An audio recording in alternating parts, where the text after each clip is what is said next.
All right, everyone. Now begins the latest in my lecture series entitled The Great War, lasting from 1914 to 1918. We are going to talk about the lead-in and some of the things that are occurring afterwards. What you see across the top are some pictures of some very important things that we'll talk about, everything from propaganda to changes in warfare and total war, and kind of how this thing got escalated into a huge component and one of the most tragic parts of world history in what we like to call the modern era. Because yes, we have head into period 6, our last one for world history, and thus we begin with one of the most major events starting off in the early 20th century, excuse me. So the Great War is, of course, referring to World War I. We'll get into some other components, such as the Russian Revolution in here. And you are also advised to read about it in your textbook, pages listed on Schoology on our class site. So let's first talk about what were the causes of World War I. Well, two that kind of go hand in hand shouldn't be too much of a surprise because it's where we basically ended up at the end of period 5. No coincidence there.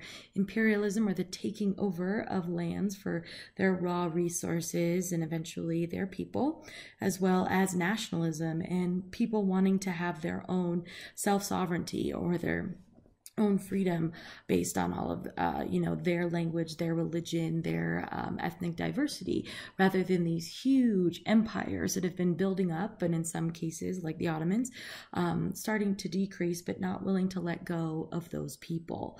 Well, one of the areas that was exceptionally nationalistic were the Balkans, and that's in fact where our story will kind of begin when we head for the spark. The Balkans, of course, being in southeastern Europe and heading in today what we would call southwest Europe, and what the British and French after World War I will call the Middle East. Why? Because the Far East was what they referred to as China and Japan. The Middle East, of course, was in between Eastern Europe, which of course Western Europeans did not see as being at the level of them, of course, in civility. These were all where our larger Western European empires are. So the Middle East was kind of where, Southwest Asia will be. So this is mostly in Southeast Europe. They had a strong sense of nationalism there. In fact, quite a few groups are going to come about that are going to want, their own self-rule for their own nation. They want their own religions to be practiced. They don't want to be forced to speak languages of these overarching empires. They want their own cultural ideals to be recognized and be a part of their own governing structure, which, of course, in a large empire, none of them were. The Greeks and the Italians, of course, had managed to get a lot of their freedoms in the 1800s. We know that Italy unites under Cavour, and young Italy under a nationalist movement of, citing to want to release themselves from the Austrian overlords. And the Greeks also had done the same thing with the Ottomans, as we know. Serbians, Hungarians, who the Hungarians are going to be thrown into the Austrian-Hungarian Empire as one of the largest ethnic groups underneath them, and only recognizing them really in name and not in power. Austrians were the ones who were quote unquote above them, but they are part of our new rising empire structure. They actually went from, of course, Ottoman overlords in this area, the Greeks and Italians, to Austrian overlords. And then, of course, we know the Italians really got their freedom. The Greeks are still trying. But, of course, these nationalist movements are something that, in the larger scheme of things, and focusing on industrialization and building a large empire structure, and remember, mercantilism had turned to, proto-capitalism, and proto-capitalism had turned into full-blown capitalism, and then to, of course, industrialization. Everybody's trying to catch up with Britain, who at this point in time is making more than 70% of the world's goods. So it was key for them to get natural resources in other places, as we know. Now, Russia and Germany kind of have an interesting competition going on here. Of course, being very much next to each other in Europe's, spatial outline here in Northern and Eastern Europe.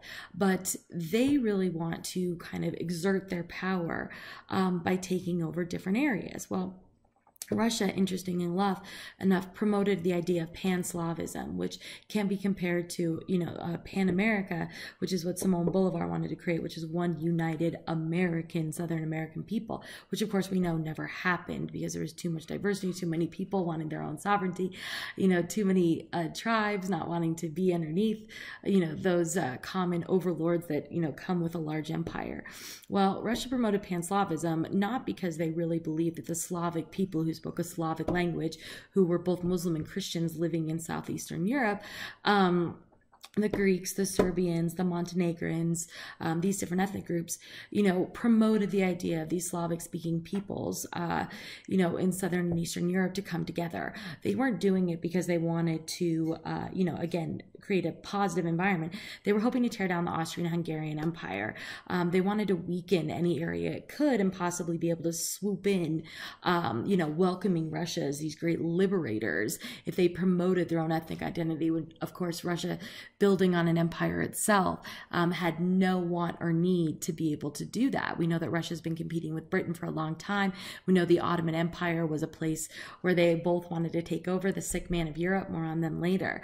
Now, Germany, on the other hand, was also late to the colonial game. And they were frustrated. They, they wanted their place in the sun, as it was called, as you can see down here with Africa. And, pretty much everybody had their gold fields, the Belgians, the Dutch, the French, the British, and Germany, of course, being late to industrialization, late to unification in the 1800s, and then push for more and more industrial output and really push their industrialization hard. And because they had so much coal and iron deposits, that wasn't that difficult for them. And plus they were sneaking, industrialization efforts out of their neighboring countries of France and Great Britain and, of course, Russia. Well, everybody's competing, right, for a limited amount of land, a limited amount of people that they can rule over. So, of course, Germany wanted to partner with their other neighbor, who was also a threat to them and kind of the buffer between them and Russia, as you'll see on the map here in a second.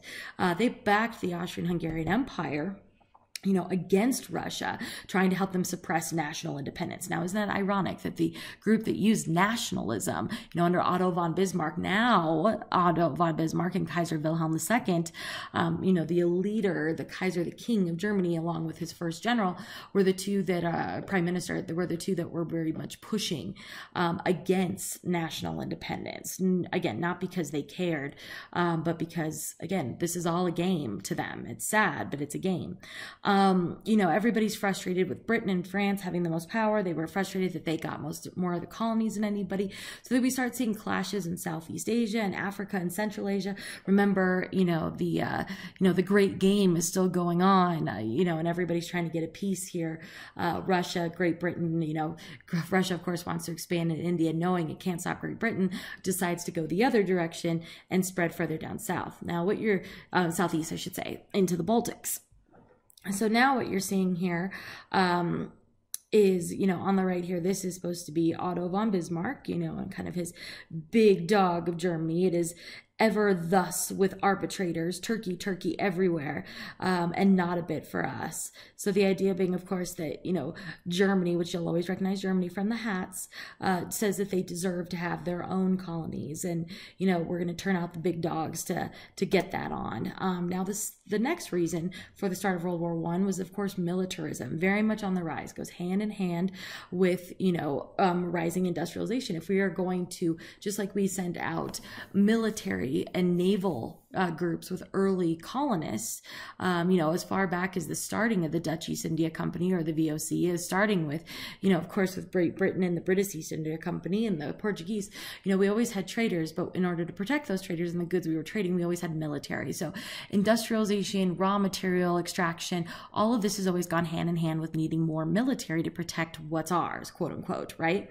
So German unification in 1871, of course, we pushed for industrialization very quick, and Britain recognizes that it has a real threat here. What we have here is the Golden Triangle. So everything from the south of London area and the south of of Great Britain, all the way into the Ruhr Valley in France, and of course in Paris, which French very much on the industrialization route. And then of course we know it spread into Germany, industrialization. You know, by 1870, by the time the German unification had really been sunk in, Great Britain was producing 30% of the world's industrial goods, 70% overall was traded, versus Germany, who only had 13%.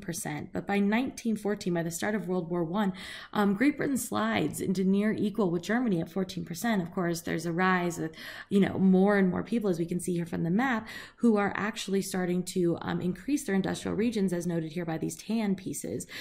So Russia's on there on the map, and Austria-Hungary's on the map, and you know, Italy's on the map, and you can notice Greece really isn't.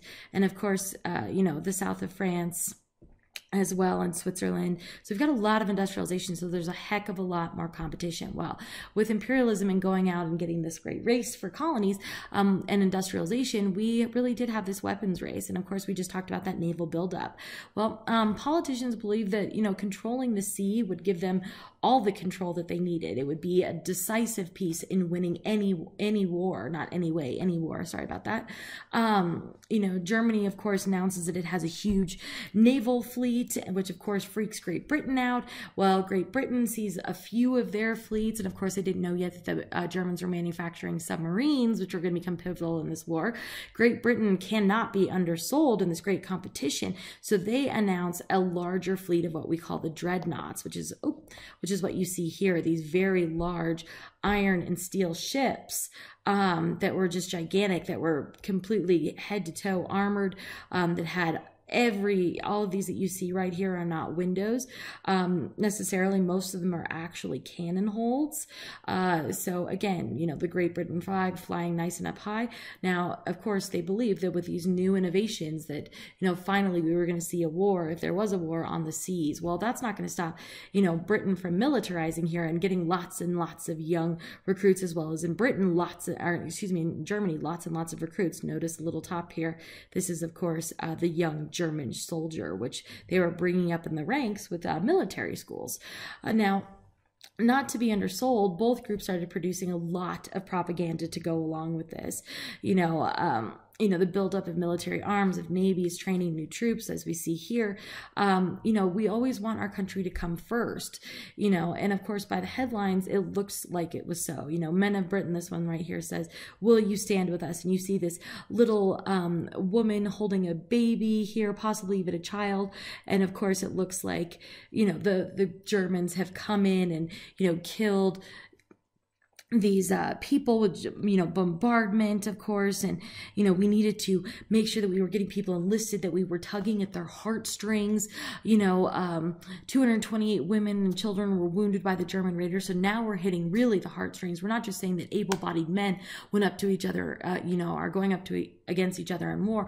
We're saying that the Germans, these monsters, are targeting specifically women and children. Or the German propaganda, which is just a big part of this war, and I want you to highlight that, is just as important as, you know, drilling up, you know, support for this war, which people were really almost excited about, if you can imagine. You know, as they were as building all these new ships. And of course, it looked like from the building of these ships, from the recruits, from the uniforms, from the strategy, that, you know, this war was just on its way. And, you know, everybody thought that their country was going to win. Now, speaking of that, they weren't going to depend just on their own country to do that, but they started creating an alliance system.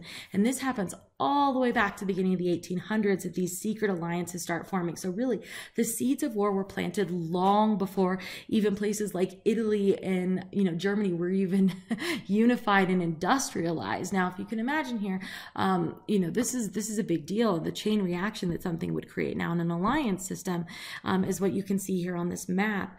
There really are two camps that are starting to form, and if you can believe it, Russia and Great Britain are going to end up forming an alliance together called the Triple Entente against these Central Asian, which is why they were called the Central Powers, because they were in the center of Europe. You know, we were hoping to squeeze them out: Germany, Austria, Hungary, and at first Italy. Everybody was kind of building up these small alliances, right? We've got these areas down here in the Balkans, which is what we were talking about, out, Switzerland, who stays out of it, Belgium, who's trying to stay out of it, of course, these neutral countries. We know the Ottoman Empire isn't really a serious feature yet because, the sick man of Europe keeps shrinking. All of these were secret alliances that were basically getting your neighbors involved because we were all at a threat. If Russia was going to attack Germany, Austria-Hungary was going to be on the chopping block as well, which the Italians kind of figured it was only going to be a hop, skip, and a jump for France to come and attack them. Great Britain with their navy was going to be a huge threat. So we start forming these, secret alliances where if one of us gets nailed by somebody else outside of our alliance who attacks us, we all agree to come to support. Now, having these out public would not have been a good thing. At first, for strategy, and second, you don't want everybody knowing your business. And secondly, because it would create a chain reaction, and that's exactly what started happening. Once one group, attacked another, we were going to get, these falling declarations of war, kind of like a domino pushing across Europe. The system could widen or increase any war, of course, because you would be signing these official documents saying that you would go and help if anybody was attacked. So you can see kind of the volatility here. It is very important to write down these two camps, and of course we'll evolve and change these camps, but at the start of the war, this is what we're talking about, the Triple Entente, and then the Triple Alliance, because these were the heavy hitters in these alliances. Very militaristic environment, very industrial environment. Everything's really building to war here. Now, speaking of the sick man of Europe, right? The Ottoman Empire was definitely declining in the Balkan regions with all of these rising, nationalist movements. And of course, they were not thrilled. The Austrian-Hungarians were coming in and taking over areas like Bosnia, which is, going to be important, in Herzegovina and Montenegro. And, of course, everybody's kind of dividing everything up. Belarusia fell to Russia. The Moldavians, the Romanians all fell to Russia. Bulgaria, East Rumela, Macedonia. I mean, everybody's kind of falling here like hotcakes, over time in these alliances. And of course, the Ottomans are stretched far too thin. They don't have the resources. Remember, they're dealing with internal strife, with a failure to have a great, clear succession order. They're fighting with old world strategies because of their old military, right? They're, precious, religious red hat types who are using old cannons, very un-Islamic to, think about fighting without a sword or possibly a small musket. But again, everybody else is getting big guns. So, the Austrian-Hungarians are the closest group to be able to start taking over in these areas. And of course, Russia doesn't want them to do that. So again, this is going to become a pretty tumultuous area. The Russians wanted the Ottomans to break down. They want this access from the Black Sea out here to the Mediterranean Sea, which is what they've been fighting for the whole time to increase their trade. So they're encouraging and giving money and weaponry to these nationalist movements of these Slavic groups of people, who speak Slavic languages, to rise up against their Ottoman oppressors. Of course, too, the Austrian-Hungarian Empire is, kind of weak too, because Russia has, they're spreading out themselves out too thin, too fast, by absorbing these areas and going in. And that's going to ultimately be their undoing, is they're, industrializing too quick with not enough resources. So Germany's really going to be the catalyst for them and keeping them in this war. In fact, in this area that Russia was kind of encouraging, there was a nationalist group called the Black Hand, and they were very much Slavic nationalists, mostly operating in this centralized area here, who were sick and tired in Serbia, specifically Bosnia, who were sick and tired of, these, being passed back and forth. First they were over the Ottomans, now the Austrian-Hungarians had come in. They just want their own government. And so that's really kind of rising to this whole, breakdown of keeping changing hands of these large empires. Now, what really brings us to this point? We have imperialism, we have industrialization, we have militarism, we have alliances, we have the falling Ottoman Empire, which is a pivotal point of trade and, in the Mediterranean area, who's been around for a long time. But what really gets it going here is that Black Hand group, right? That nationalist group. Well, It's called the spark, as we know. So everything was kind of building to this moment, and all they were waiting for is basically to light a match. And the match happened to be the assassination of the heir to the Hungarian-Austrian throne, Austrian-Hungarian Empire, a man by the name of Archduke Franz Ferdinand. He decides to go down to the Balkan area here, and he decides he's going to go and visit his newly acquired territories. The capital, Sarajevo, of Bosnia-Herzegovina, one of the hotbeds of nationalist movement, and he thinks he can go down there presenting himself with his family of, Princess Sofia and two of his children, to go down and kind of create a lovely presentation of him. Now he's, again, an archduke, and he is going to take over the throne at some point of this large empire. And of course, he's trying to be this gathering of people, like this man of the people who's going to end this nationalist movement and show these, the Bosnian Herzegovinians people by having this big parade, showing how wonderful he is, that he's somehow going to stop all this from happening. Well, the Black Hand sees right through it. I mean, this area has been under rule from the Ottomans since the 1500s. All of a sudden, in 1908, the Austrian-Hungarians, in a point of weakness, attack the Ottomans there. The Ottomans push back. They get this territory.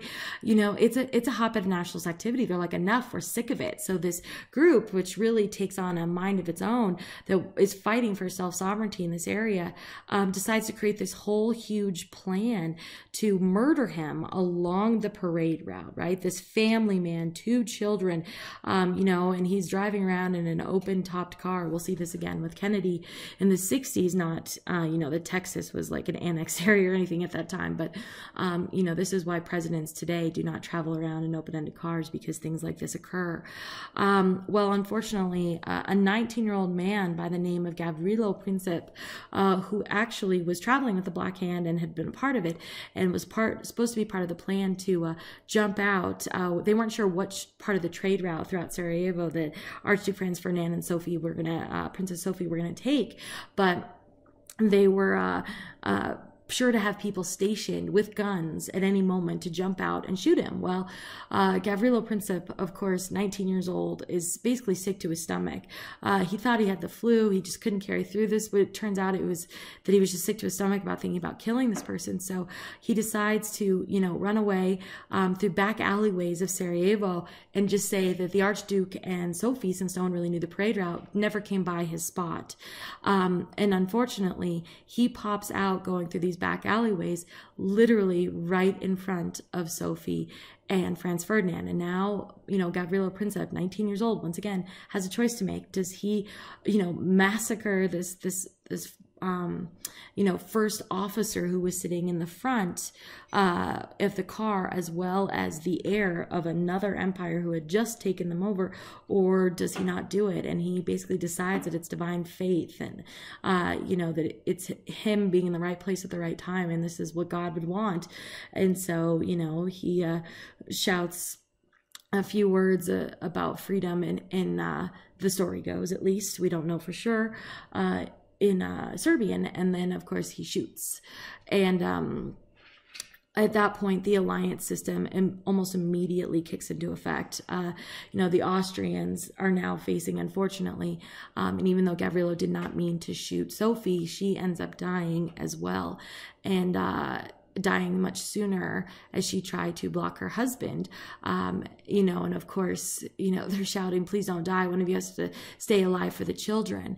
But unfortunately, both Franz Ferdinand and Sophie end up dying as a result of this event. Well, Austria-Hungary, upset, of course, that their heir to the throne has been taken out, declare war on Serbia. Serbia calls on Russia, who's their ally, who had been supporting this pan-Slavism movement, who had been supporting the Black Hand, supposedly, even though they denied it vehemently.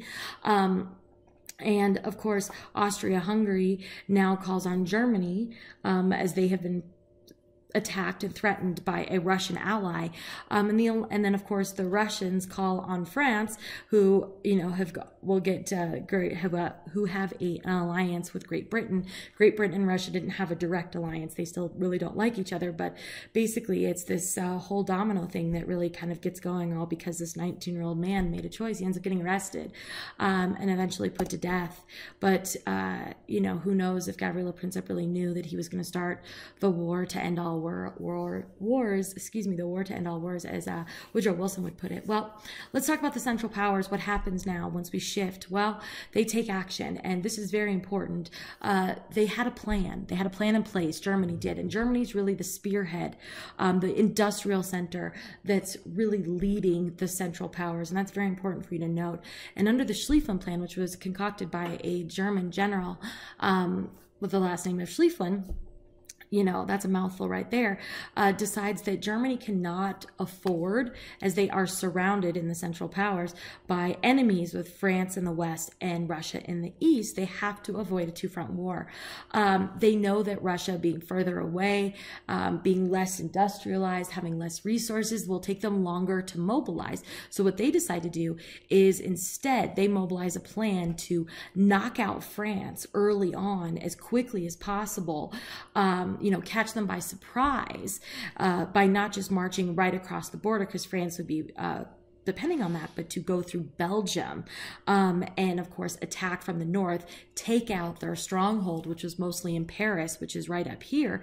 And if they could take out France early in the war, it would take longer for Great Britain to get to them.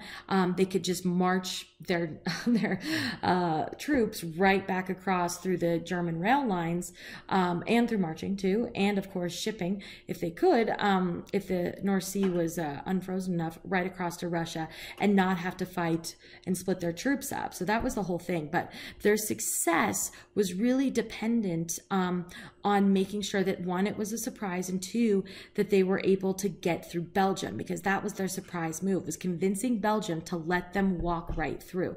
Well, Belgium, as you can see, is a neutral state. They were not prepared to move 180,000 soldiers with their supplies.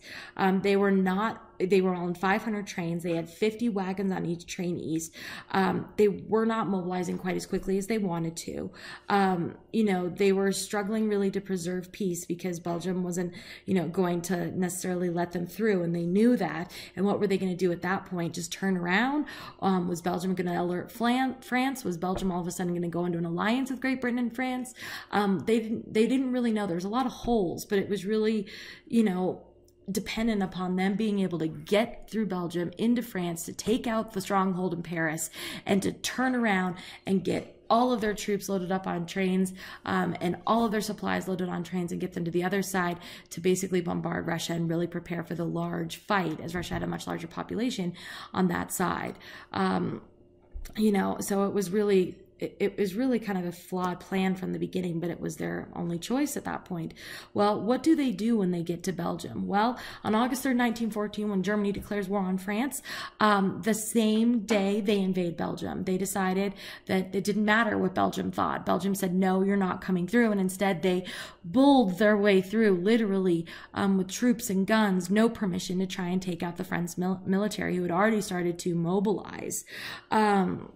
This became a seat of propaganda, which is very important in this war. You know, especially, you know, you got the Germans here taking a girl away, you know, remembering Belgium. You know, we need to pump up people and get them to remember how horrible the Germans are. You know, the British were brought into war when it declares on Germany.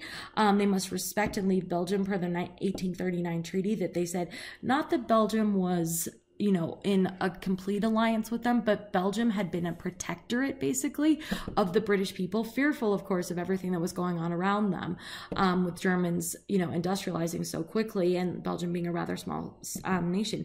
Germany refuses 100%, and so that brings Britain into the war. They didn't even need the phone call from France, really, because, you know, basically a protectorate of Great Britain was being invaded. So this becomes a huge point of propaganda with Remember Belgium. You know, this is how they sold off bonds to pay for the war through the government, treasury bonds, to be able to raise funds, you know, showing off posters like this of a German soldier stealing a woman and running away from her. There's, you know, everything's burning in the background.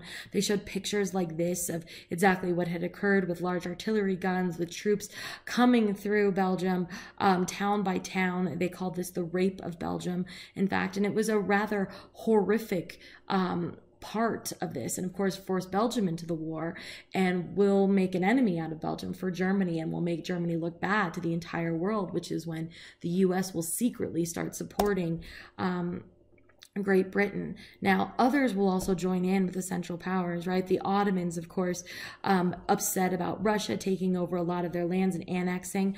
The Bulgarians hoping to gain land in the Balkans by expanding as well. Citing, of course, Turkey, that's right here, the Ottomans are joining with Germany and Austria-Hungary. Italy is going to join in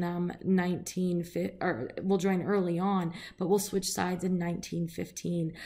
Japan hopes to gain land in East Asia because Germany had gotten quite a bit of land on the mainland, and they were hoping that they could possibly gain some of that land. So, of course, they joined with Great Britain and France, having known, of course, what resources Great Britain had from visiting and seeing, of course, the traders coming over, and just feeling like it was a good win. Italy, of course, will switch sides in 1915 when they realize, of course, that, oh gosh, they invaded Belgium. This is not good. We should probably side with the people who are going to possibly win. Well, it looked early on like Germany was in a really good way, but that starts to shift quite a bit. And that's when Italy decides to kind of release, and they say, oh, we would like to come and join the Triple Entente. This was more of a defensive strategy. Austria forced us to, they were our neighbors. They completely disagreed with Belgium, and that was really the signal for them. So pretty early in the war, about less than a year into the war, Italy switches sides, which was a big slap in the face, of course, for Germany and Austria-Hungary. They were joined again by Bulgaria, who didn't have a lot of resources, and of course the Ottomans, who were like, please save us. And the Russians are, we can't join the Russians because they're just going to make us give up all of our land when we're done with this. Now, what's even more interesting too is that the colonies are going to be brought into this. We are going to see that World War I is one of the most deadliest wars ever, and that's because of the speed, the artillery, the mass destruction that took place as a result of industrialization. This was not a war that we had fought ever before, so people are going to lose far more troops and resources than they ever could have imagined. They have these colonies, with iron and coal deposits. They have huge amounts of troops, of people that they will then promise on the back end certain things that will fuel their nationalist motivations, not because they want to help the British or the French or the Germans or anybody else, but because they're going to be promised things like self-sovereignty when the war is over. And so, of course, they're going to come to the aid, and mostly because they didn't have a choice, because they were colonies, of their colonial overlords, and they're going to be pulled in without much choice, and that's going to breed a lot of issues. Right here, we're going to talk towards the end here about the Anzacs. This was a conventional colonial troops of Great Britain that encompassed the Australians, the New Zealanders, and Canadians, and this was actually a picture of the troops who will fight in Gallipoli down here in the Balkans later on in the war, and it will be a defining moment for whether or not colonies will turn against their colonizers. Now, let's talk about the Western Front. And the Western Front is, of course, on the other side of Belgium, because Belgium has been, taken over, destroyed by the Germans. Of course, the move through Belgium completely takes France off guard. They actually managed to get very close to Paris right here with the First Battle of Zaine and then the First Battle of Marne. The First Battle of Marne in 1914, the French really lucked out. They managed to actually find the battle plan for the Germans. And in finding the battle plan for the Germans, they knew which railroads they were going to use, which areas they were going to march into. And so this is the front line, really. And of course, the Germans were able to advance with their surprise through the Champagne region, taking over all these little towns, but it all stopped at the First Battle of Marne. Really, the Parisians managed to really push, these are the Germans right here, push as many troops as they could into the Marne Valley, which was really the last stronghold before they got to Paris. And if they got to Paris, it was going to be over for the French. They were using anything they could to mobilize to get people out there. And in fact, they called on taxi cabs. You can see here what looks to be these like trolley cars and like Model T-ish cars. And that's exactly what they were. These early cars were now going to be used to shuttle troops and supplies repeatedly over and over again in a circular pattern, not stopping, just stopping to refuel and pick up more supplies and people to get as many people out here to the battlegrounds to fight off the British, or excuse me, to fight off the Germans. And in fact, they do end up getting far more weaponry, far more troops, and then later on being supported at the very end by some of the British troops, and they defeat the Germans, and then they retreat, and they actually saved Paris, which is probably what helped save the war. This is going to be the first big stake in the heart of Germany's war effort, and the Schlieffen Plan is now a bust. Germany now has to send troops over to fight Russia, which is going to be another half of their troops, which means they're going to be fighting that dreaded two-front war that they were talking about. It was inevitable at this point. The French having found their battle plan, everybody kind of helping them. It was pivotal being able to use, modern technology at that time, such as cars and trolleys, to shuttle supplies and people out to the valley, where just they weren't going to get there quick enough if they didn't. So now, this is a pretty important map right here. This kind of lists some of the major battlegrounds, as you can see. And I want you to remember this here and, of course, in the south. And then this is the Eastern Front. So when we're talking about the Eastern Front, we're talking about the Russian side, we're talking about the Western Front, and then the Southwestern Front. This is Gallipoli. This is actually going to be a very pivotal war piece for the British here.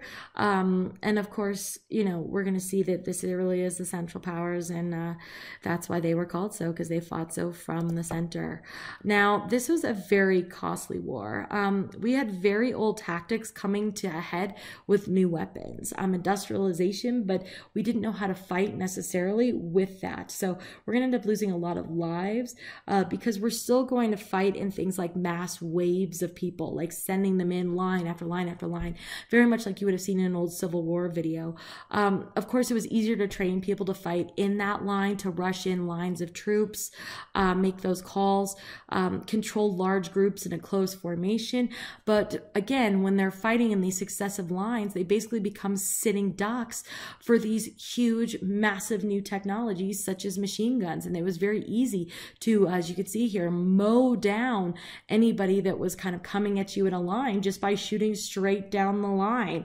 And that really yielded in these mass quantities of death. And so we had to rethink our battle plan here.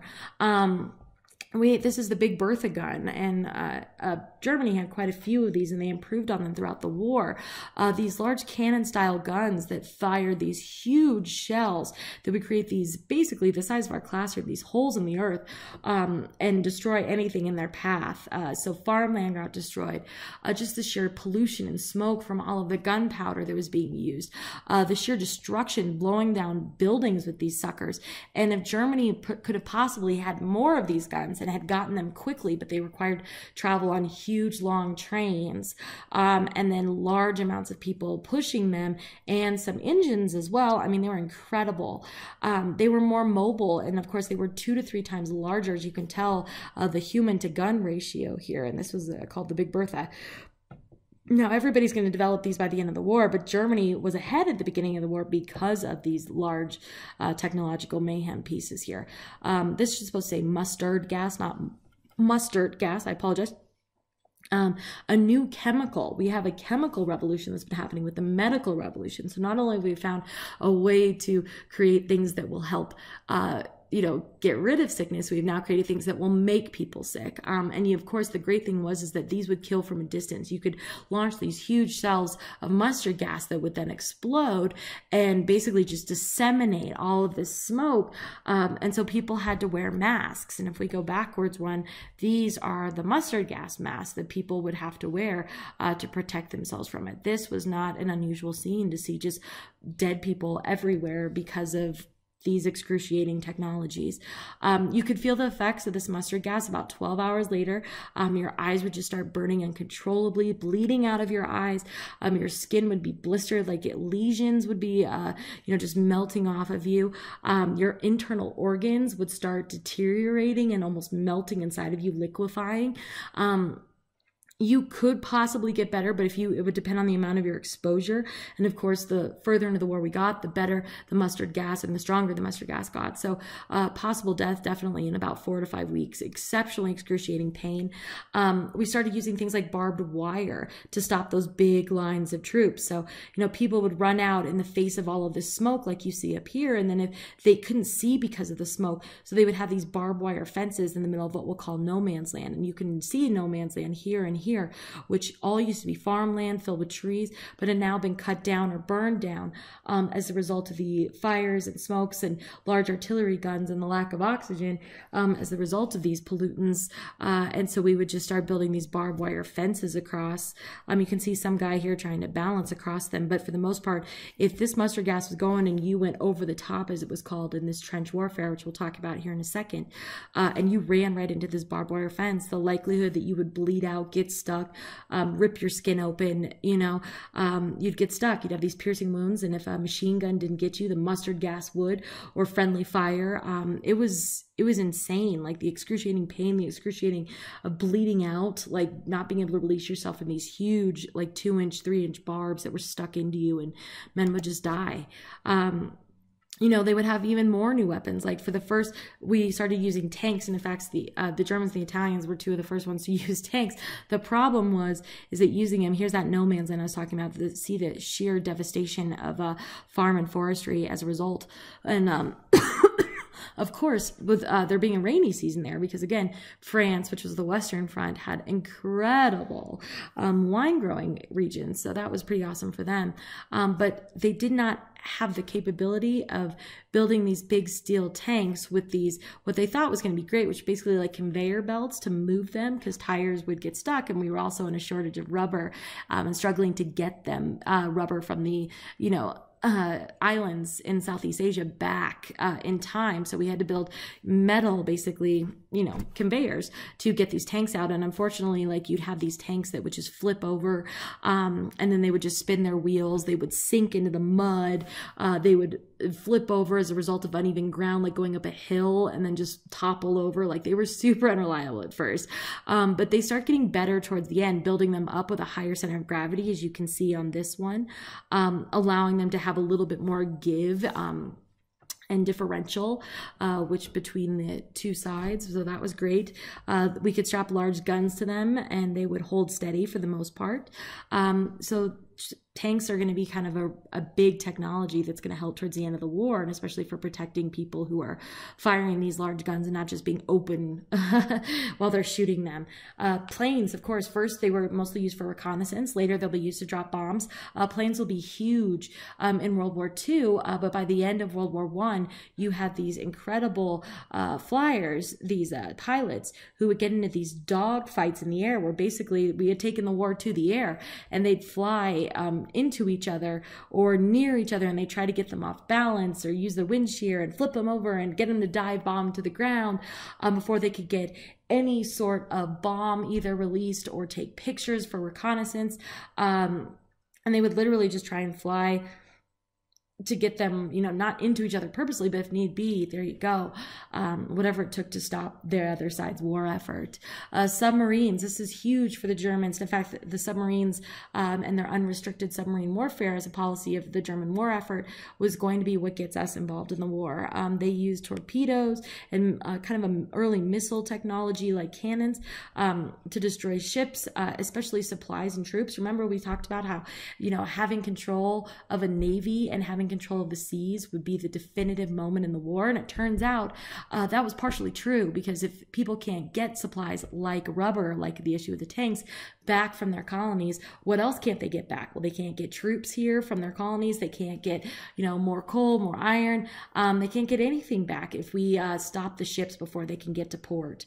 Well, the results, of course, were that it did not really increase the speed of war, but it did. All of these new technologies killed mass numbers of people, unlike anything that had ever been seen. Hundreds of thousands, millions of people by the end of the war across all of these nations of people would be killed. And World War I is still one of the deadliest wars to date at this point.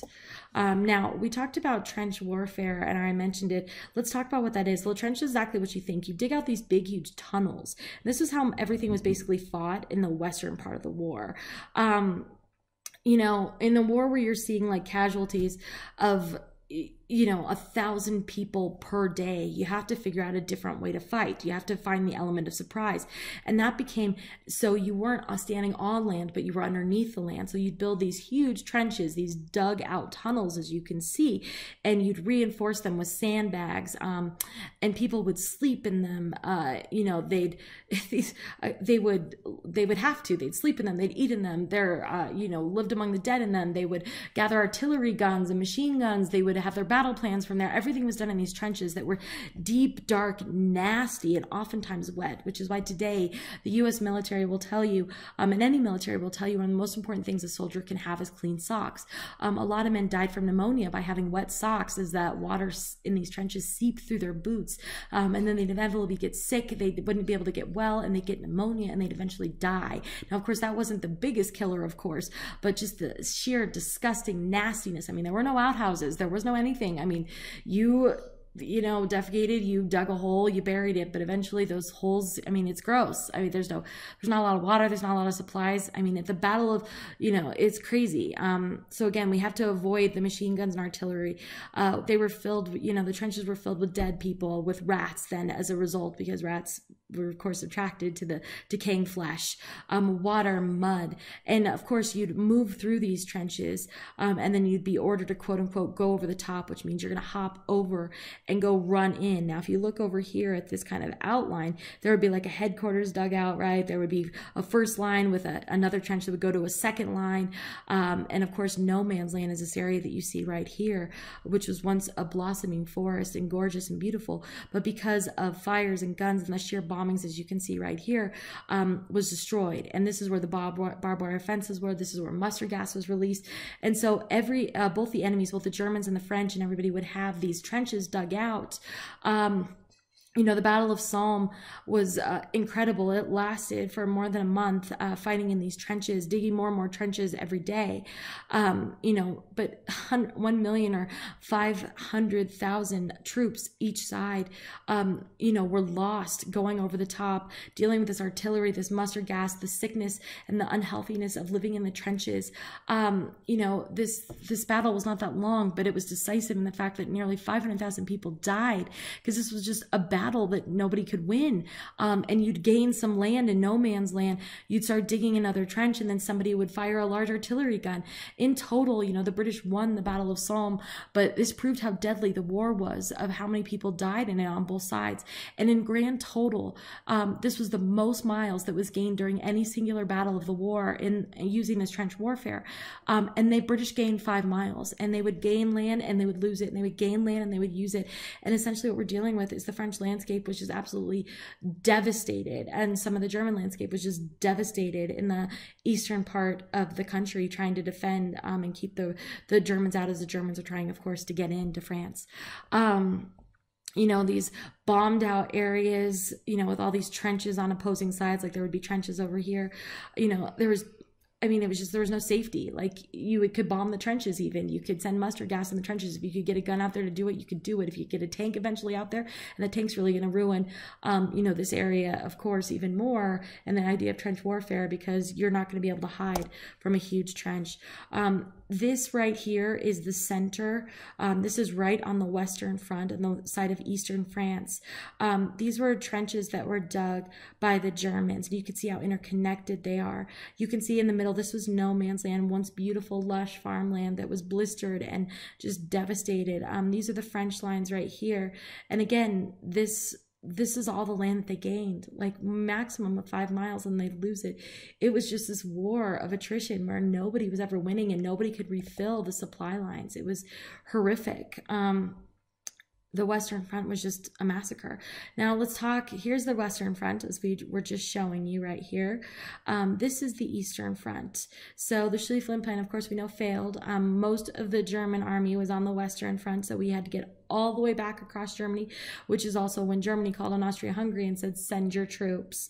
You know, the Russians had some pretty early success because they were able to mobilize a lot quicker than they were expected to by the Germans. And of course, with most of the Germans' army having to get back across using the rail lines and ships, what they could, to go and fight the Eastern Front. The Russians definitely had some early success. They were turned back at what's called the Battle of Tannenberg in 1914, and almost nearly with the big guns, with the large artillery, that the Russians here were fighting still with like musket type weaponry and some guns. They just didn't have what the Germans had as far as artillery, and of course it was going to be hard for the French and the British to get more supplies over to Russia with everything that was going on, with Germany being right in the middle here, even by sea, and of course they weren't going to take the rail lines. The Germans managed to push the Russians further and further back for the rest of the war using their large guns and their mustard gas, and the Russians, of course, were still industrializing. They had gone very slow in this process, as we know. They, you know, lots of land and lots of people is what they really had. But they fought in those human waves, as we talked about. So they were easily taken out by large guns, machine guns, by mustard gas that they just weren't expecting. They were continuously short on food, on guns, on ammo, not being able to compete with the complete industrialization of the Germans. They were constantly having more and more deaths. Shipping supplies was impossible because there was nowhere that they were going to be able to ship it from. You know, they had everything they could from Moscow, that most of their resources were right here. They had lost some of the Balkans. Serbia was falling apart. Greece was falling apart. You know, they had tons of casualties, and more people refused to act. They didn't quite have the propaganda because they already had somebody they were not thrilled with. Remember the the 1905 revolution, the start of the Russian Revolution, that took a big pause once the war started. But that still didn't mean, you know, Nicholas II wasn't very unpopular, that people didn't want to fight in the war that they didn't feel was a war they should be fighting in. They got sick of watching their countrymen go off to war and never come back. The pride in their nation and not wanting to do this was huge. Most of the fighting in the war, you know, was done on the Eastern Front here, which was good for the Western Front because they tied up a lot of the German army. But they were fighting a losing battle once again. Now, Russia, of course, you know, Russia's government cannot hold on to this. The Tsar, Nicholas II, was already very unpopular, as we talked about. He made promises to the people. He forced the Russian people to stay in the war. But more than that, you know, he had a wife and several children. And the Tsarina, Katerina Alexandra, excuse me, she was very much devoted to this man right here. You'll see in front of you, Rasputin. Rasputin was a good-looking man, as you can see. No, he was very scary. In fact, he was a mystic. So very much not about orthodoxy in this, but very much about mysticism. While Rasputin had kind of a weird upbringing, he was seen as like a foreseer. And so Tsarina Alexandra had a very sick young son of hers, like kind of the apple of her eye, her youngest son, in fact. And Rasputin had come with some secret potions and done some magic, you know, again, in secret. And the Tsarina said that she saved, quote unquote, their son from deadly hemophilia, which is a disease where you don't have platelets in your blood. And when you cut yourself, eventually, you know, most of us stop bleeding. Well, somebody who doesn't have platelets, because of hemophilia, never, you know, stops bleeding. So a finger, you know, getting poked in the finger could mean certain death for somebody with hemophilia. And apparently whatever Rasputin did, according to the Tsarina, who was totally devout to Rasputin after this point, saved him. And so and Rasputin kept saying to Nicholas II, and Nicholas II loved his wife and believed her ever so much, and Rasputin traveled with them everywhere, that he was really a foreseer, and he said, stay in the war, stay in the war, stay in the war. So he refused to pull Russia from the war. Now the Bolsheviks on the other side, eventually, you know, kind of are yelling from the back end. You know, the Communist Party, the Socialist Party is yelling in the back end ever since, you know, the Inspiring the Workers revolt. You know, and the war is going so poorly that they're using that, and the fact that Nicholas II is highly unpopular to, you know, enrage the people even more. I mean, they already inspired the Bloody Sunday in 1905, showing up to the Winter Palace of the Tsar and the Tsarina, and of course them shooting down a whole bunch of people. So again, they're not real fans. Well, the Tsar keeps keeping everybody in, and of course eventually he gets taken out of office. He is forced to abdicate the throne. And in fact, you know, everybody starts finding out about Rasputin, and, you know, Rasputin is arrested, tried, and he was tried to be killed in St. Petersburg. And he apparently was poisoned and didn't fall from the poison. He was shot and didn't fall from that. He was stabbed several times. And he just kept coming back to life. He was drowned. They were totally afraid of him. You know, it really took them literally drawing and quartering him and separating his body into pieces and then burying them in separate places, every part of his body, before he was killed. By now, Rasputin was no longer, you know, protecting, quote unquote, with magic, the Russian family, and eventually, you know, they have to run from St. Petersburg, and they do so kind of in an underground Napoleon, you know, Louis XVI fashion, trying to get away from everybody. And of course, they're caught and eventually killed, and their bodies, of course, displayed for all. And this only kind of enthralled the provisional government, which would be set up once the Tsar is removed from office in 1917, nearly 3 years into the war. You know, this allows the U.S. to enter the war too later on. And of course, in their fight for democracy, which is kind of going to put the seeds of war in place for a future communist versus democracy battle. The provisional government said, you know, they were going to have use the Duma, and a man named Alexander Kerensky is really leading it. And of course, Kerensky and the provisional government said, well, we will go ahead and, you know, we will pull us out of the war, and if you elect us, that will be great. And the Bolsheviks are going, he's lying, he's lying, he's lying. And of course, Kerensky was lying and keeps them in the war, even still. Kerensky ends up having to escape himself as he is being attacked at the palace. And in fact, word has it that a black car helped him to escape, and he possibly dressed up in women's clothing. And the U.S. is who helped him to escape. And so he ended up coming here and actually living out most of his days kind of in a low-key way, rather than being killed. Now, again, we had already had a Tsar who had promised to do the best for Russia and hadn't. You know, we had had a provisional government that had promised to get us out of the war and help with the poverty and the, you know, stricken people and the peasantry, and they didn't. You know, they were very unpopular, and then this really is seeding for the Bolsheviks, the Communist Party, to take over, and they do. And the communists follow through. They promised Russia, they promised the workers that they would pull them out of the war. They promised, you know, more of a communal Russian environment, and, you know, the things that everybody promises. Well, Vladimir Lenin was really the leader here, and Lenin had been, you know, expelled from Russia, was in Switzerland, had fought his way back in, and was really kind of feeding the Bolshevik Party. And again, he is the person who ends up taking over. You know, of course, when Russia pulls out of the war in 1917, a lot of people don't like that Russia has to come out of the war, but many of the people, most of the poorest people, the workers, were like, oh my gosh, thank goodness, because we can't afford this anymore. Now, this, of course, frees the Germans from fighting a two-front war, and they send all their troops to the Western Front in 1918. Now, Vladimir Lenin, of course, promises not to have Russia being, you know, fighting in this war, and then he pulls them out, and of course, you know, they do have to sign a treaty, and we'll talk about more of that. But what really Lenin was able to give to the people that they felt passionately about was three things. This is important. He promised them peace, and he did. He got them out of the war, but not really peace in that way all along. You know what I mean?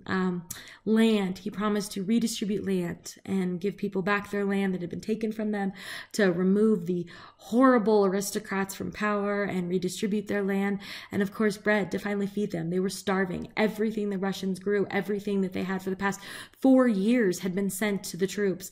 Well, they were okay with that to a certain extent. Nobody was okay with starving at home. It was like one big angry Snickers commercial all around Russia. The revolution, of course, the communist revolution is over once Lenin takes over and the Bolsheviks are in power, and communism, and Vladimir Lenin, the father of modern communism, rises to power. And we will see that communism will not leave Russia for nearly 80 years from this point on. Well, now the U.S. Is going to end up entering the fight. We're going to, start provisions. We're going to call a declaration of war. Everybody's going to be excited because, the Yanks are coming. The Yanks are coming. Which is how they were referred to as, and of course, under General Blackjack Pershing, who is said to be an incredible war hero, the U.S. is going to enter the war. But what really gets us into the war? Well, we declare war on Germany in 1917. Now, since the beginning of the war, very secretly, and this was something that wasn't discovered until many years later, the U.S. wanted to benefit us from the war. We wanted to sell war goods to both sides, both the Central Powers and the Triple Entente. But there was just no way to do that.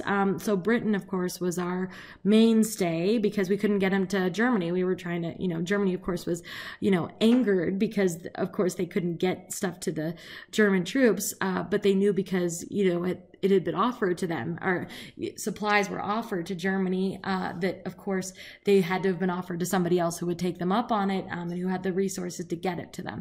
And that was Great Britain. And Germany was super angry, and they said that, no matter what, they have to stop U.S. goods from getting to Britain because that will be our downfall. Well, one of the first things that occurs is that Germany actually has all these subs, as we talked about. Remember, I told you to remember, unrestricted submarine warfare. They're going to attack U.S. ships that are supplying the Allies, And so one of those very first ones was the sinking of the Lusitania, a very famous Titanic-esque, very much Titanic. The Titanic sailed and sank in 1912, and here we are in 1917. So we made some improvements to these large steamships, of course. And the Lusitania, which was a British passenger ship, was sunk by a German U-boat, a German submarine, and it killed 1,198 people, and 128 of those were Americans on board. The Germans said that, it wasn't our fault, that they had the right to sink that ship because it, in fact, wasn't a passenger ship. It was a passenger ship in wolves' clothing, if you can believe that, basically is what they said. Not, they were pretending to be sheep, but they were actually wolves. Why? Because, and it was found years later when they actually excavated the Lusitania after it sank, many, many years later, that yes, indeed, the U.S. did have secret war materials, guns, supplies, everything down to coal that was shipping in the bowels of that passenger ship to be offloaded. But because they put it on a passenger ship, they didn't think they would shoot it down because that would have just been unseeming. Well, Germany was getting desperate, so there was other rumors of Germany war atrocities. They actually ended up sinking 3 more American ships with subs. So we're really heading towards a point here where Americans are no longer going to take it. And really what ends up doing this is more than anything, after the Lusitania sank, and the German subs started sinking more and more ships. Basically, the British put up a blockade, a very strong naval presence to try to block anything from getting to Germany. 500,000 people ended up, starving to death due to starvation because anything that came near here that was German was shot down. They had no supplies. They had no food for the people. So Germany was really struggling. So some would say that they were just retaliating against the British blockade from the Lusitania by sinking more and more ships using their subs that were out here in the North Sea and in the Atlantic. Now, the thing that really got us in, the third and final set that got us involved here was, this man named Arthur Zimmermann from Germany, Germany's foreign secretary to Mexico, actually sent something now called the Zimmermann Note. Well, he asked Mexico to help the Central Powers by distracting the Americans and bringing war, which is what we see here in the political cartoon, to the Americans on American soil to keep them distracted and to keep their supplies there. And they promised that after the war was over, that, they would give Mexico back all the land that they lost to them, like when they lost Texas in the 1800s, right? During our big imperialist efforts. So they were pretty excited, nationalists, of course. However, though, we're not positive. Mexico denied that note ever existed. It was intercepted by the Allies, in fact, the British Allies, and it might have been possible, according to conspiracy theorists, of course, that the British brought that up, possibly in conspiracy with the U.S. authorities, that the telegraph never actually existed, but it was a reason to get the American people to be okay with buying war bonds and supporting the war effort out in the open now, which we've been doing since the beginning in secret. And this would have been the thing because Great Britain was losing their troops. They couldn't get enough supplies from their colonies. They couldn't get enough troops from their colonies. The French were down as well. According to President Woodrow Wilson, when he convinced Congress to declare an active war on Germany, he said that this war was the war to end all wars. He said that there are people out there who are fighting for what we wanted, which is freedom from, oppressors. And we were going to be a part of that. And there was a lot of ethnic self-determination that had to be considered, when the war was over. What was going to happen, all these groups? He was, promised to outline these 14 points, or what he ended up doing was outlining these 14 points about how to safely end the war and keep another war from happening. So, of course, Congress agreed with him, and we declared war on Germany. Now, again, the Zimmerman note was final, that third coffin, that third nail in the coffin, if you will. And we were sending troops. These are some of the propaganda that was out there, like the British propaganda to get people involved, to keep the money coming in, even though people were like, oh my God, this war is horrible. I'm seeing an entire generation of men go off to war and fight and not come home. And the British said things like this: the hideous policy of indiscriminate brutality which has placed the German race outside of the pale.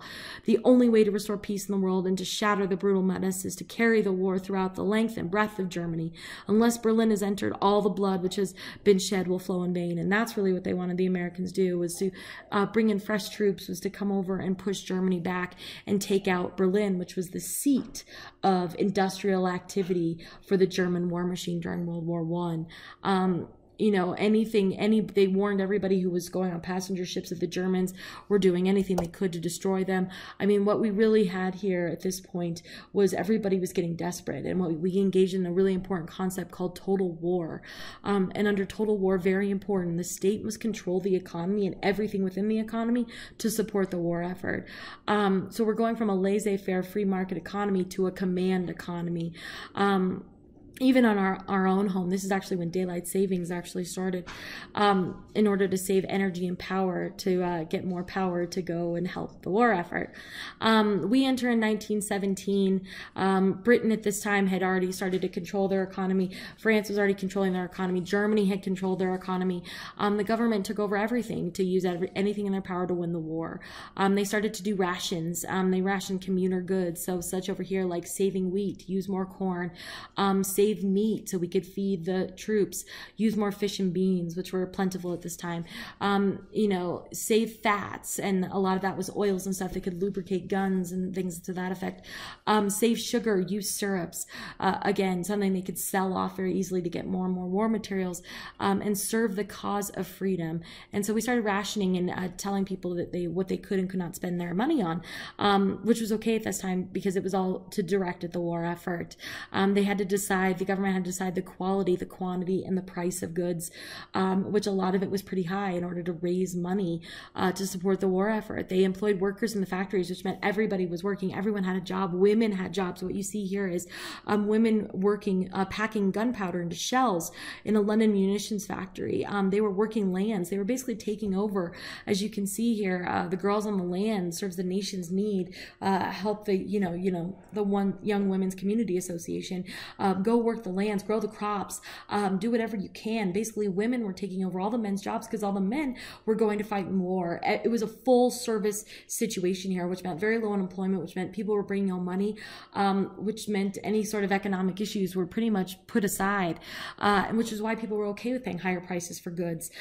They used propaganda even in the entertainment industry. They used to have these little war movies, and they would be, nickel movies, and you could go get entertained, and then they'd have basically these propaganda films, and they were war films, either small ones or full length films, which at that time was only about 45 minutes. To convince people to support the war, that this was a good war, to convince people that the Central Powers were bad. They were these German Huns, quote unquote, these attackers. We needed to stop them. Women, of course, feminism is on the rise at this point. They were, men were in the military fighting. So this was very liberating, even for upper class women who had never had a job before in some cases. And they themselves were having to go to, as their husbands were leaving in generals and working in the army, they themselves were having to take over those family duties and get jobs. There was really no change for middle class women. They had jobs before. They were working in factories before, a lot of them, or working lands and farms. But upper class women were getting out of the house and going into factories. Behind the lines, they were nurses. They were ambulance drivers. In fact, my great Annie B, she was actually a World War I nurse, and she was stationed on the front lines in France, and she was there getting U.S. troops and French troops and British troops off the front lines and treating them. Very good woman, that's for sure. The state also had to, as part of the total war effort, limit freedoms to support the war effort. So as such, we had a war draft. 18-year-old males were applicable to war as long as they had no other major outstanding efforts or issues health-wise that could stop them from fighting. So this is conscripted labor, right? We have a draft. We have to force people to go and fight. We have to pull their draft numbers and get them overboard. You didn't have a choice. It was your patriotic duty to do so. We use, propaganda, right? There's that beat back the Huns, the Germans as these terrorists who are burning everything down, get people to buy liberty bonds, as they were called, which means they give money to the government and they have a bond, and they will later at some point in time be able to turn that treasury bond back in and get money and possibly even more money back. We use kind of this whole, Uncle Sam vision and, Grandpa Time vision here of the, who's absent, like everybody has to pull their weight and get into the war, these crazy posters. They had to put even more controls on the labor, work or fight. That was your choice. There was going to be no strikes that were put up with. We didn't have the time. There was going to be no discussing work hours. They were going to be long. And there was going to be wages that were determined to be able to be paid while still raising money for the war effort. This is the total war. Everybody was, engaged. Every family was affected, which is why this war had such a powerful piece here. So how does it all come to an end? Well, the Ottoman Empire loses ground. There's the first part. They were already losing ground, but they're going to officially end at the end of World War II. British troops, with their colonial support from New Zealand, from India, from Egypt, from Australia, as you can see right here, they invade Mesopotamia, and this will end up being divided up between France and England later. They were joined by rebellious ethnic groups there who, were wanting sovereignty post-war, and of course, England and France promised people, that they would have that freedom, and of course, Woodrow Wilson got involved in the war because he said that they were promising this freedom. There was even an Arab revolt led by a man named Ibn al-Hussein, who was the sheriff of Mecca, and he rose up against Turkish rule. He helped the British, and kind of what you see here, taking on British machine guns to fight back the Turks. And securing, one, pan-Arabism, which is going to be really important here on the peninsula.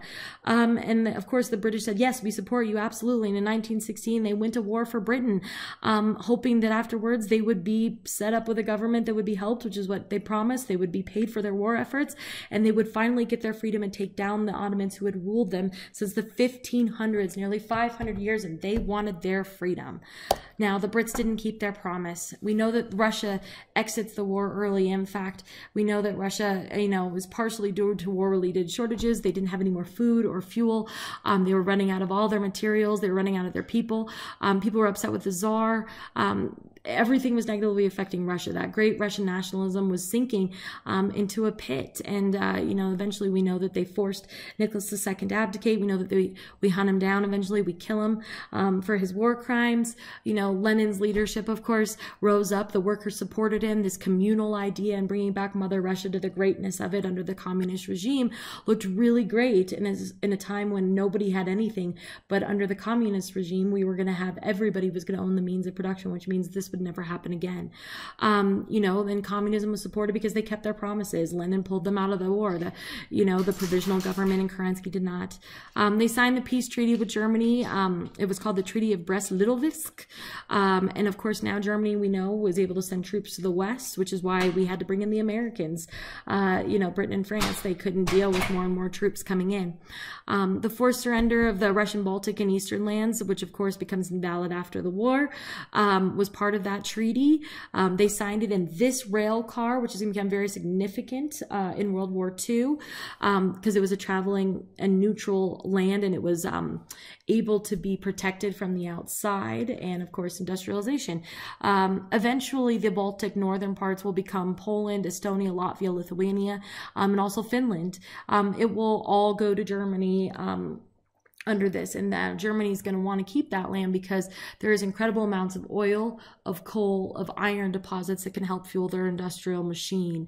And plus they're gaining land and stopping Russia in the process. This treaty was exceptionally harsh. It was very humiliating to the Russians. And of course it was used to solidify reasoning for Allied treatment of Germany at the end of the war because of how horribly they treated the Russians when they surrendered, even though nobody really cared about the Russians by the end of the war. Russia now was able to deal with their problems at home, which is what also helped the Bolsheviks to rise to power. And by March 3rd, 1918, Russia completely and entirely was out of the war, and that part of World War I had ended. Now, eventually we know that Germany is defeated on that Western Front. Germany launches an all-out attack in the West after the Russian withdrawal, and it doesn't end well for them. Now, this is the first real tank battle of the war. They were much more reliable. They had established better working tanks, rose them up so that they weren't flush against the ground. They didn't topple over. They had fixed their center of gravity. They had put more powerful guns on them. But what they weren't planning on, the Germans, was 140,000 of fresh American troops, bright-eyed and bushy-tailed, ready to go fight that war effort. And basically where the battle began, the Second Battle of Marne picked up 4 years later, nearly. And of course, the American troops arrived just in time because the British have almost no supplies left. They have almost no guns. They're all broken and busted. Their troops are losing. They can't get any more troops, really in time. It was incredible.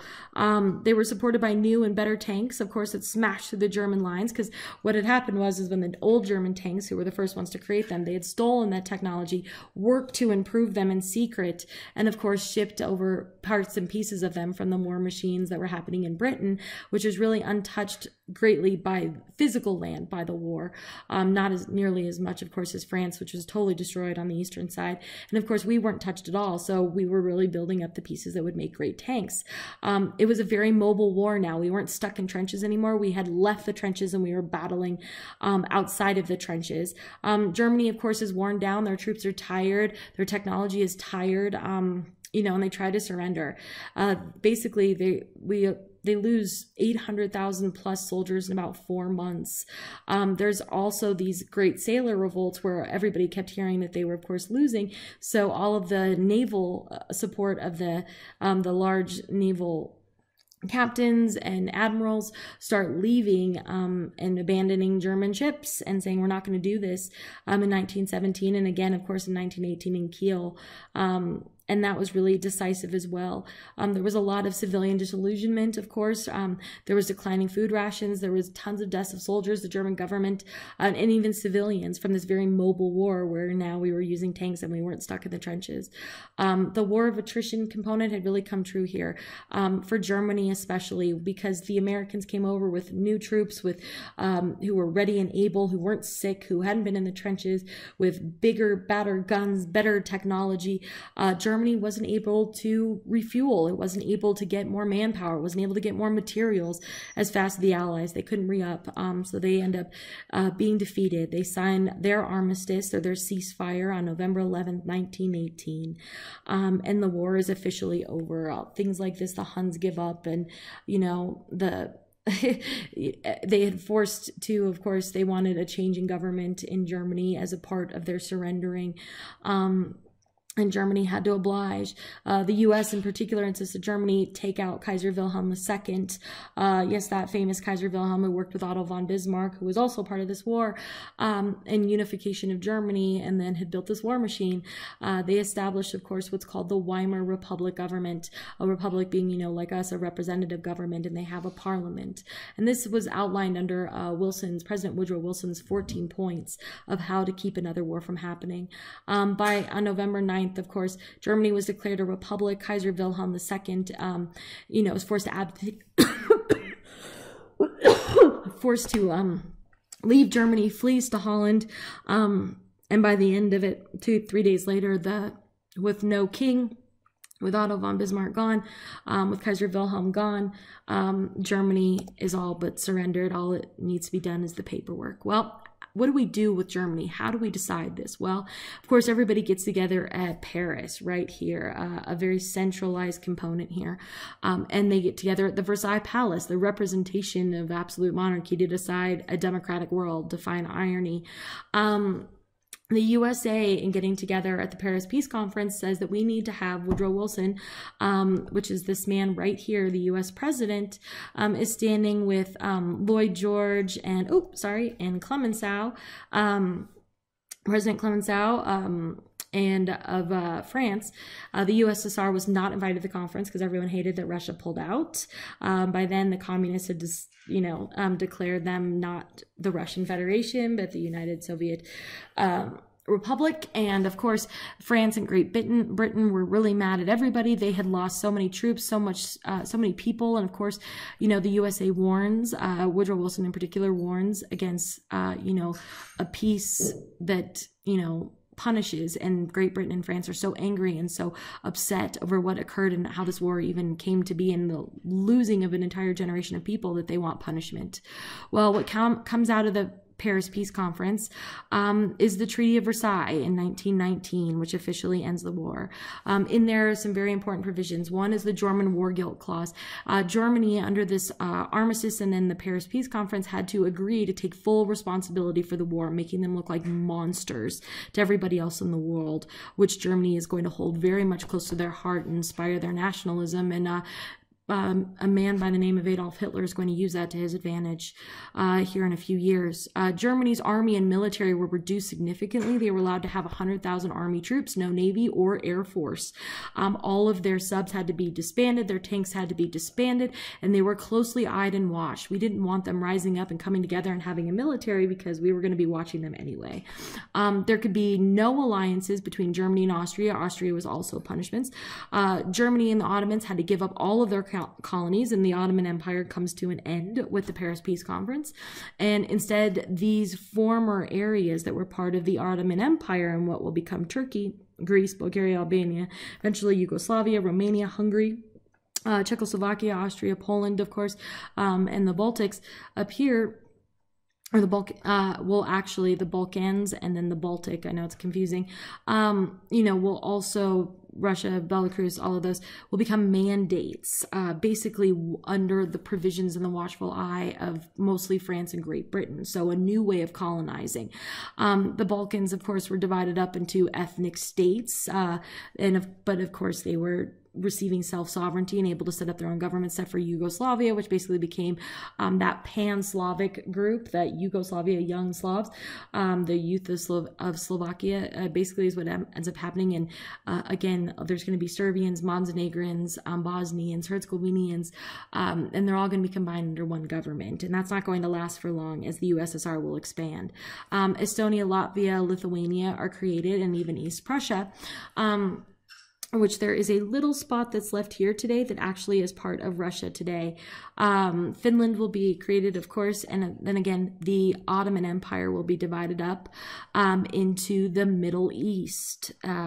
And these will all be divided up between France and Great Britain, who will go in and quote-unquote help them set up their governments, which really, for them, they knew that there was a vast amount of oil here, and they wanted to be in charge of the said oil. So again, let's take away Germany's colonies, let's take away Ottoman's colonies, and let's basically divide them up evenly so we don't fight and get back our money by extracting natural resources from these foreign colonial components. And they have their own governments, quote unquote, but they really don't have their freedom because France and Great Britain are really controlling them.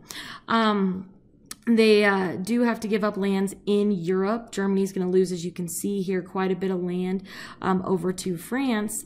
It's not as apparent in this map, but basically all of the former lands here and down here that Germany once had, we're going to reduce the size, as you can tell, and we are going to give a lot of that land back to France so they can rebuild. Now, what was really even incredible was the war reparations. So Germany had to pay for the war, and the bill, as calculated, remember, the USA and Woodrow Wilson warned against a peace without victors, and this was very apparent here, that the punishment that France and Great Britain wanted to carry through, they actually slapped Germany, not only with the war guilt clause, but with $33 billion in damages in human life and land from the war. $33 billion.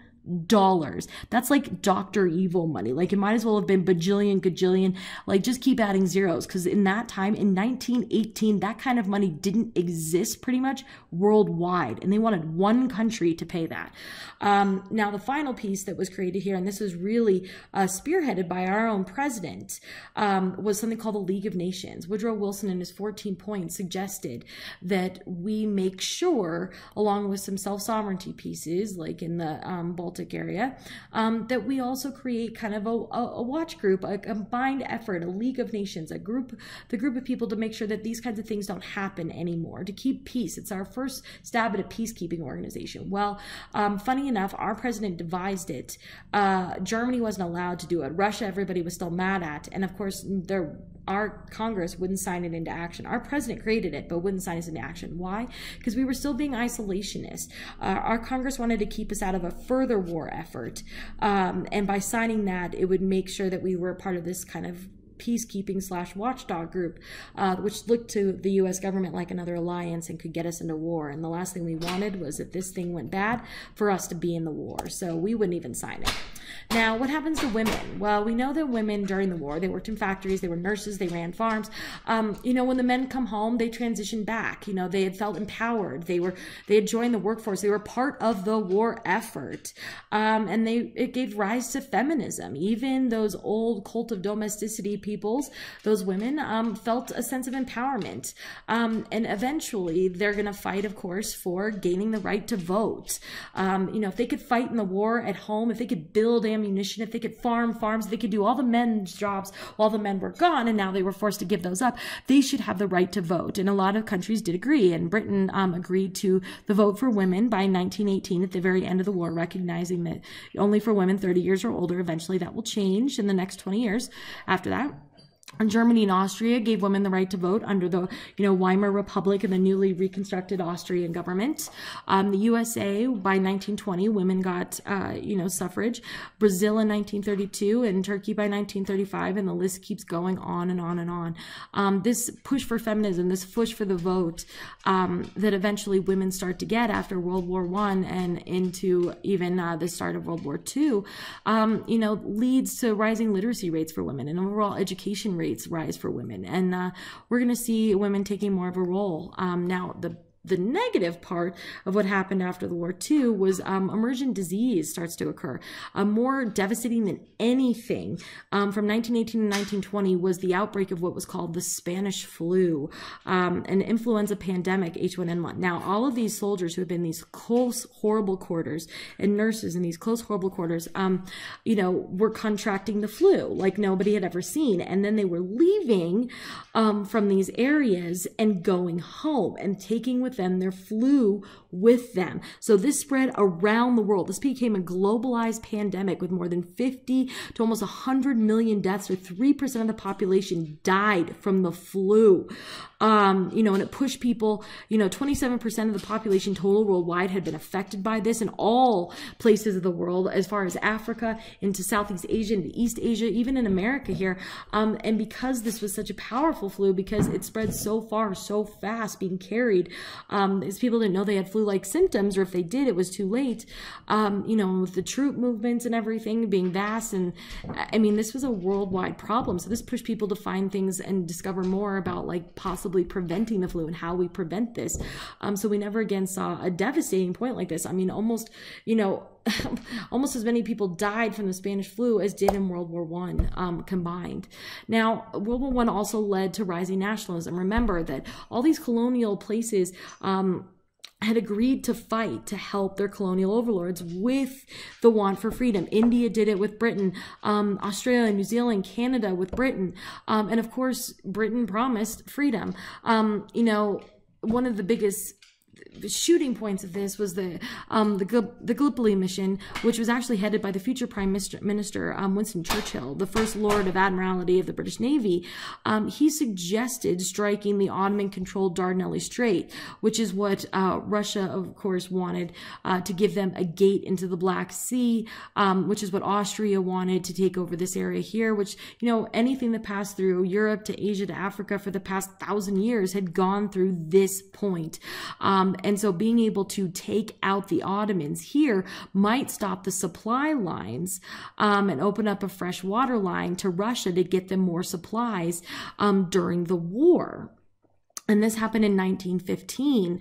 And so, of course, they agreed to it, and Russia's like, yes, anything we can do to get troops, because they needed to keep that Eastern Front open. So this was, Winston Churchill's way to take out this part of the Ottoman Empire, get into the Black Sea, and get more troops and supplies to Russia to help them fight the Eastern Front. It was an absolute, utter failure. They managed to bomb forts and so on and so forth, and defended the strait. But were plagued by water mines. The Ottomans knew they were coming and they had planned for it. These hills were littered with mines. There was even mines here that blew up all the boats. And of course, after going in and in and in and getting blown up and getting shot from this high position with large guns, and of course they weren't expecting them, they had to withdraw eventually. It was an utter and complete failure. Now, the worst part about this was, why did this create nationalism? Well, because the British decided to land a combination force of colonial soldiers of Australian, New Zealand, Canadian, and English on the bases of Gallipoli. And then, of course, it's an utter disaster. Most of them ended up dying. They pinned the troops, to the beaches. They never got to get up this hill. And it was basically a form of trench warfare where they were trying to send in more troops and more troops and more troops.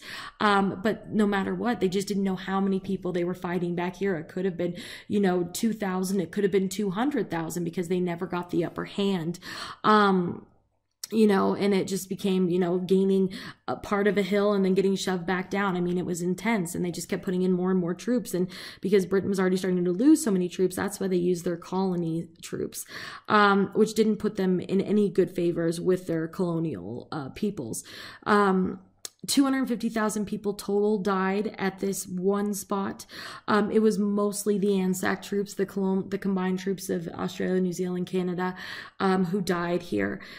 It was these colonial troops who died, that it angered them. It angered them that, the British refused to accept defeat, that they kept fighting. They refused to admit they lost. They kept sending in more people. They kept wasting more supplies. And of course, the Australians and New Zealand said, what are we to you? Just, like pawns in your game? And so this paved the way for their national identity and wanting to separate. This never forget movement of Anzac Day, as they still celebrated it, which is a very big holiday coming upon us next week in Australia and New Zealand. To pay homage for those losses on April 25th. Their unwillingness, Great Britain's unwillingness to accept the Anzac defeat and to recognize the sacrifice that those people made for a very long time created a hatred towards them and made them want to fight against their overlords. And afterwards, Great Britain is so weakened that they're going to end up starting to release some of their colonies. With that rising nationalism, the Ottomans did no better. There's something called the Armenian massacres from 1915 to 1917. 2 million people, 2 million Armenians lived underneath the Ottoman Empire, and they had been wanting self-sovereignty. But because they were right in the middle of the Ottoman Empire, not one of the, offshoots here in the Baltics, they were in the thick of it. It was a lot of Christians versus Muslims. The Armenians, mostly Christians, the Muslims, some of them Armenian as well, but a lot of the Ottomans were Armenian as well. And so it really started with an uprising from the Christian Armenians, that really sparked their Turkish nationalism. They wanted to strengthen Turkish culture. They were, discriminated against, non-Turkish people. The Armenians themselves were, basically the scapegoat of this uprising. They were branded internal traitors during World War I. They threatened the security of the Turkish state by uprising against the Turkish state, wanting their sovereignty right in the middle of a war. And as a result, the Ottoman government had to punish them. It basically became a murderous rampage. They started to force mass evacuations, basically putting them into camps, pushing them out into the desert area. They died of starvation, of dehydration on these forced marches, of exposure to the horrible land. They didn't care if they died or not. The deaths of tens of thousands of Armenians as they were marched outside because they were blamed for not supporting the Turkish state because they wanted their sovereignty, and it happened to be in the middle of World War I. They'd been fighting for it before, but essentially it looked like they were just being scapegoats. The government organized after the evacuations and the uprisings didn't stop, and our Ottomans kept losing, they said that it was their fault. So they organized these massacres to take out these Armenians who were rising up against the state. They started doing mass drownings, incineration, putting them into ovens and burning them up. They assaulted them with blunt instruments until they died. I mean, this is very similar and a continuity to Hitler with the Jews in World War II, the extermination of the Armenian uprisers who wanted sovereignty and who threatened the Turkic state, threatened them winning and holding on to their lands, which really they had lost their land long before the Armenians were really anything to deal with. In their uprising, they killed more than 1 million at a best estimate. This is not readily accepted, of course, by the Turkish government at all. They said that we did not have a plan to exterminate these, non-Turkic traitors, but rather they died from communal warfare amongst themselves, Christians versus Muslims, disease, famine, even because we were struggling with supplies. Even today, the Turkic government will not fully recognize that this massacre even occurred, which is a big reason for why they have not been allowed into the United Nations, even though they've appealed several times. They refused to admit that this was planned and carried out by the Turkic government. This is, like I said, they blame the Jews for World War I. They blame the Armenians for them losing or starting to lose World War I and losing their land. And really, these people just wanted their freedom. How does this all really end? Well, it ends very terribly. More than 9 million people died in World War I. Unfortunately, was a very common scene of people in unmarked graves. Many people, they didn't know who they were when they died. They just buried them and moved on if they could even bury them. It's very sad. This right here is the Battle of Somme, as we talked about, that very mobile war. This is the Somme American Cemetery in France. You'll notice all the white crosses. There is also Jewish cemeteries there as well. 116,000 Americans died in just the less than 1 year that we were involved in the war. And because we couldn't really embalm that many and take them home, and we didn't have the resources to do so, anybody didn't at this time, we mostly buried them there. And what people could be named were named, and those who could not were not. In total, who lost the most troops? Definitely Russia, which was a big pulling point for them to get out. Germany and Austria-Hungary were definitely next. France, Great Britain, Italy, Turkey, and of course the US, being that we were there for less than a year. Again, more than 9 million people died in this one war that lasted from 1914 until 1918. That's 4 years, 9 million people. The math is pretty staggering.